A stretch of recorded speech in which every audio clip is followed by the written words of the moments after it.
Shalom, paz e graça para a sua vida. Boa noite, meus amados irmãos, em Cristo Jesus. Vamos ter uma conversa aqui, uma conversa cristã, um despertar para os últimos dias na Terra, né?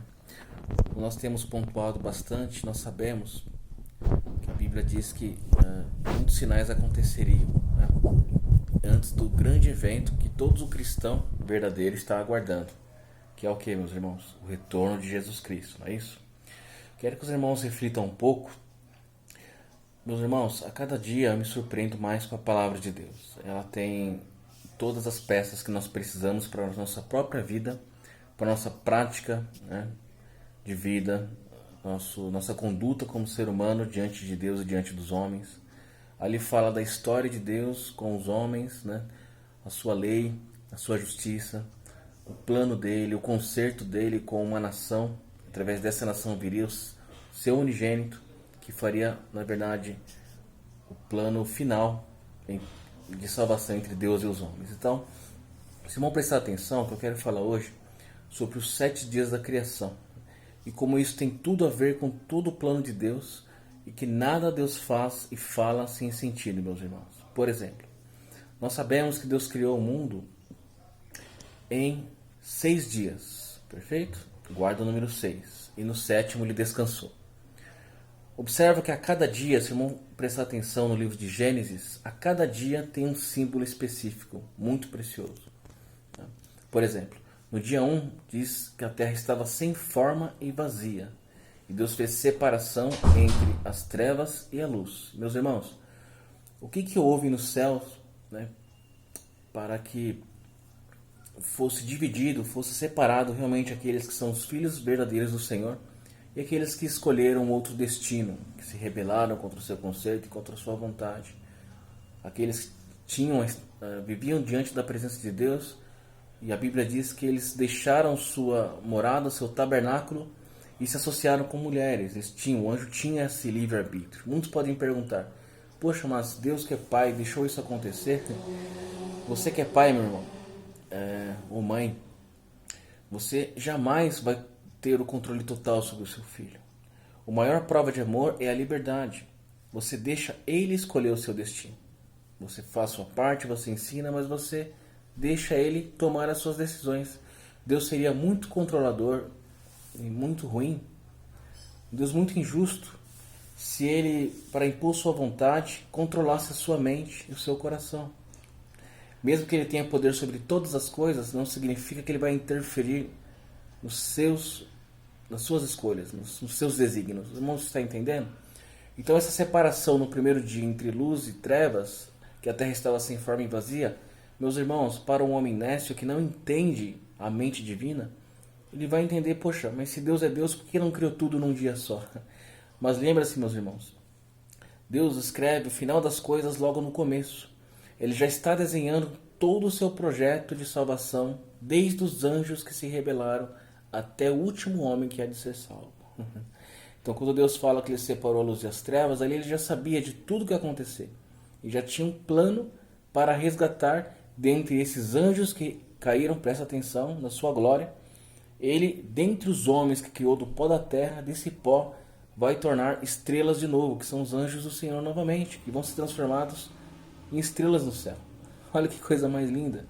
Então, Deus não perde nada, meus irmãos. Deus tem um plano quando existe uma falha pela sua própria criação, né? Pela própria decisão de escolher um caminho adverso.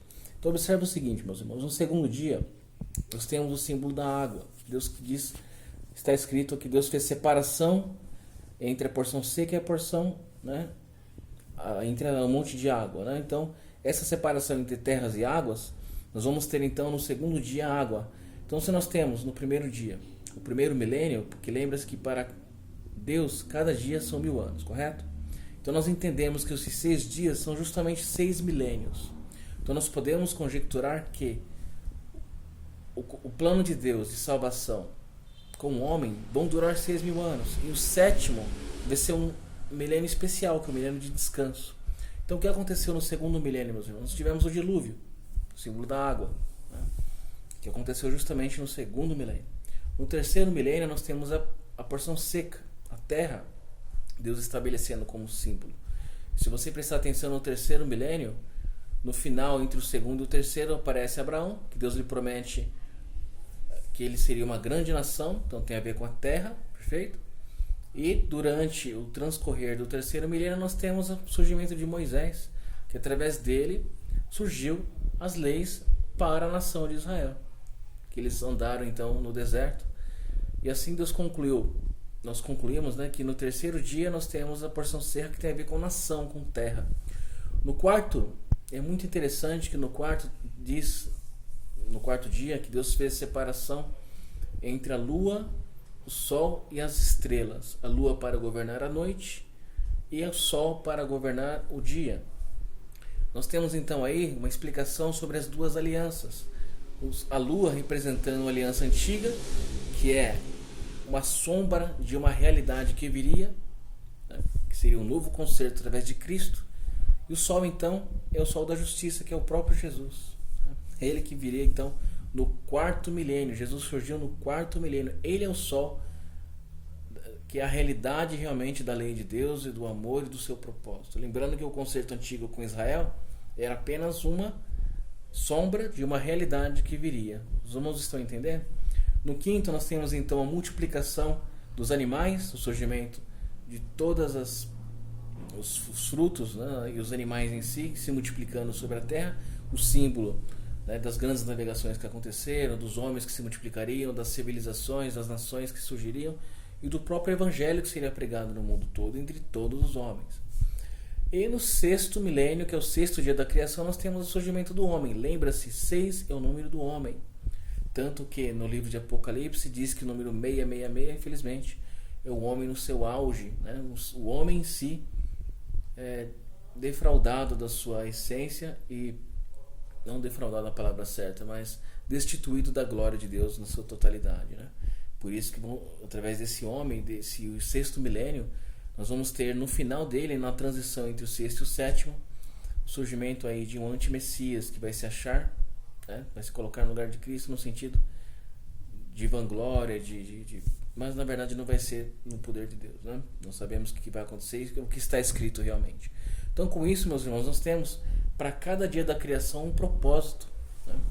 E se os irmãos prestarem atenção, nós vamos fazer um novo estudo que vamos comparar que esses 6.000 anos tenha tudo a ver com 144.000 que Deus também está falando no livro de Apocalipse, que tem a ver com os 400 anos que o povo dele ficou como escravo no Egito. É assim que Deus nos trata nesse mundo. Nós somos passageiros e estamos aqui em busca de uma terra que emana leite e mel, uma terra de descanso. Fique com Deus, meus irmãos.